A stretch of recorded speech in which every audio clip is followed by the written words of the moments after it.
ఒకానొక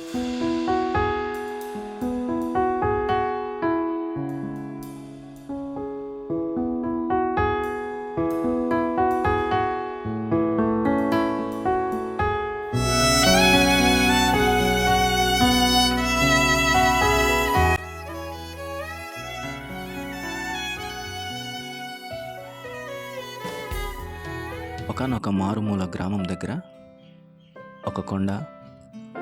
ఆ కొండలో నిప్పు అంటుకొని కొండ అంతా కాలిపోయింది. కొన్నిసార్లు ఇలాగో విపరీతమైన ఎండల వలన, రాపిడి వలన కొన్నిసార్లు కొండలు అంటుకుంటాయి.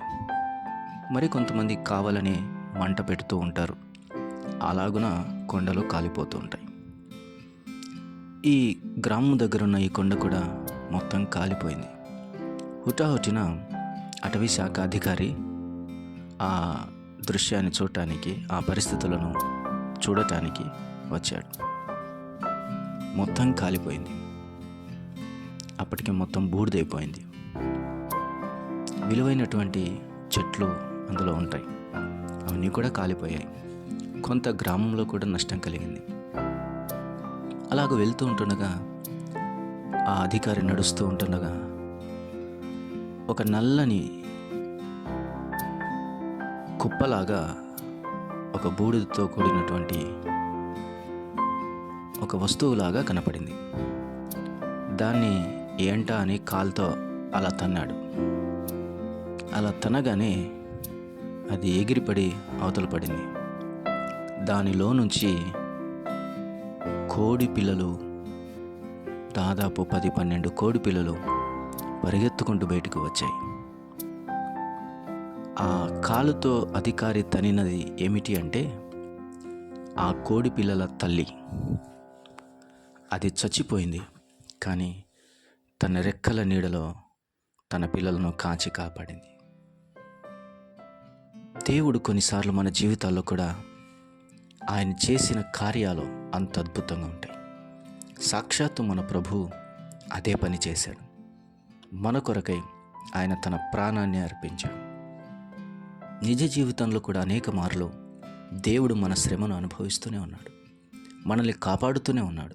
కంటికి రెప్పలా కాపాడుతున్నాడు. కోడి తన పిల్లలను రెక్కల నీడను ఎలాగూ కాపాడిందో అలాగున ప్రభు కూడా కాపాడుతాడు. ఒక పట్టణమును గూర్చి ప్రభు ఇలా మాట్లాడుతూ, నేను అలాగూ మిమ్మల్ని కాపాడటానికి అనేక మార్లు ప్రయత్నం చేస్తేని, కానీ మీరు రానొల్లన రీతిని, మీరు విననొల్లని పిల్లలైతిరి అని మత్తయి సువార్త 23వ అధ్యాయము 37వ వచనం నుంచి చదివితే, యెరూషలేమా యెరూషలేమా, ప్రవక్తలను చంపుచు నీ యొద్దకు పంపబడిన వారిని రాళ్లతో కొట్టుచును ఉండుదానా, కోడి తన పిల్లలను రెక్కల కిందికి ఎలాగూ చేర్చుకొనునో అలాగే నేనును నీ పిల్లలను ఎన్నో మార్లు చేర్చుకొనవలనని ఉంటిని, కానీ మీరు వల్లకపోతిరి. చూసారా, దేవుడు కోడి తన పిల్లలను రెక్కల చాటును దాచుకున్నట్టుగా. నేను ఒక చిన్న వీడియో చూశాను. ఒక భయంకరమైనటువంటి పాము, చాలా పెద్దది, కోడి పిల్లలను తినడానికి వస్తున్నప్పుడు ఆ కోడి శాశక్తుల ఆ పామును ఎదిరించగలిగింది. ఆ పామును ఎదిరిస్తూనే తన పిల్లలను పక్కకు తన రెక్కలతో నెట్టేసుకుంటూ వస్తుంది. ఈ మధ్యలో అనేక మార్లు పాము యొక్క కాటు ఆ కోడికి తాకింది. చాలా విరజిమ్ముకుంటూ ఆ పాము వస్తూ ఉంది. కానీ ఎంత మాత్రం భయపడకుండా, ఒక్క పిల్లను కూడా తన నోటికి ఇవ్వకుండా, ఒక్క కోడి పిల్లను కూడా పాము నోటికి ఇవ్వకుండా ఆ తల్లి తన పిల్లలను కాపాడుకుంది. దేవుడు కూడా అనేక మార్లు మన మీదికి వస్తున్నటువంటి ఆ భయంకరమైన అపాయాల నుంచి ఆయన మనల్ని తప్పిస్తూ ఉన్నాడు. ఆయన మనల్ని కాపాడుతూ ఉన్నాడు, రక్షిస్తూ ఉన్నాడు. ఈ ఉదయకాల సమయంలో ఈ గొప్ప భాగ్యం నీకు నాకు దొరికింది. దేవుని రెక్కల నీడలో ఎంత ఆరోగ్యం కలిగి ఉంటుందో తెలుసా? ఆయన రెక్కల నీడలో సురక్షితమే కాదు, ఆయన రెక్కల నీడలో భద్రతనే కాదు, ఆయన రెక్కల నీడలో భరోసానే కాదు, ఆయన రెక్కల నీడలో ఆరోగ్యం కూడా కలుగుతుంది అని మలాకి 4:2 ప్రకారంగా మనం అర్థం చేసుకోవచ్చు.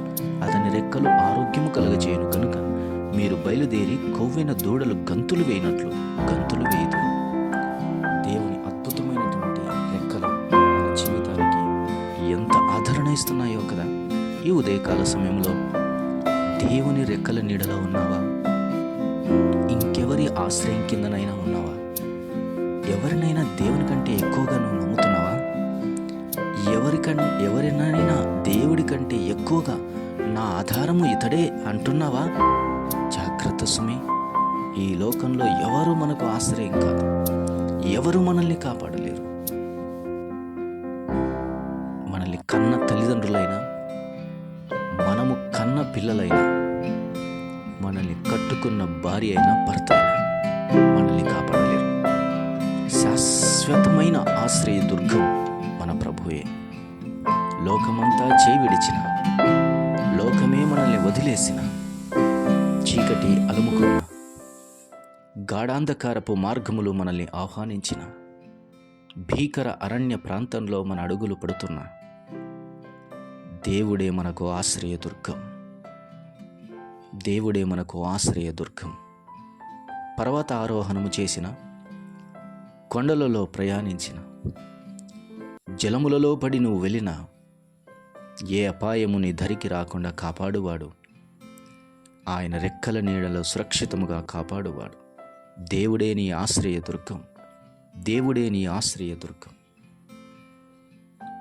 ఆర్థిక ఇబ్బందులైన, అనారోగ్య పరిస్థితులైన, ఆత్మీయ పోరాటాలైన దేవుడే నీకు ఆశ్రయదుర్గం. దేవుడే నీకు ఆశ్రయదుర్గం. ఈ ఉదయకాల సమయంలో అట్టి ఆశ్రయదుర్గమైన ప్రభు రెక్కల నీడకు ప్రతిదినం రావటానికి ప్రయత్నం చేయి. బోయాజు అన్నాడు రూతును, యెహోవా రెక్కల నీడలో సురక్షితముగా ఉండుటకు నీవు వచ్చితివి. దేవుని రెక్కల నీడలో సురక్షితం అనుభవించిన రూతును అడగండి చెబుతుంది. దేవుని రెక్కల నీడలో సురక్షితాన్ని అనుభవించిన దావీదును అడగండి చెబుతాడు. దేవుని రెక్కల నీడలో ఉన్నటువంటి ఫలభరితమైన జీవితాన్ని అడగండి ఎస్తేరును, అడగండి మొర్దెకైను, అడగండి భక్తులను. ఎలాంటి అనుభవం వారు పొందారో అర్థమవుతుంది. అట్టి కృపా దేవుడు నీకు నాకును ఉదయకాల సమయంలో దయచేయునుగాక. ప్రియ తండ్రి, స్తోత్రం.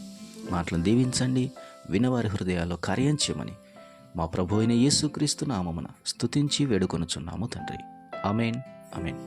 మే గాడ్ బ్లెస్ యూ ఆల్. దయచేసి లైక్ చేసి షేర్ చేయండి. May God bless you.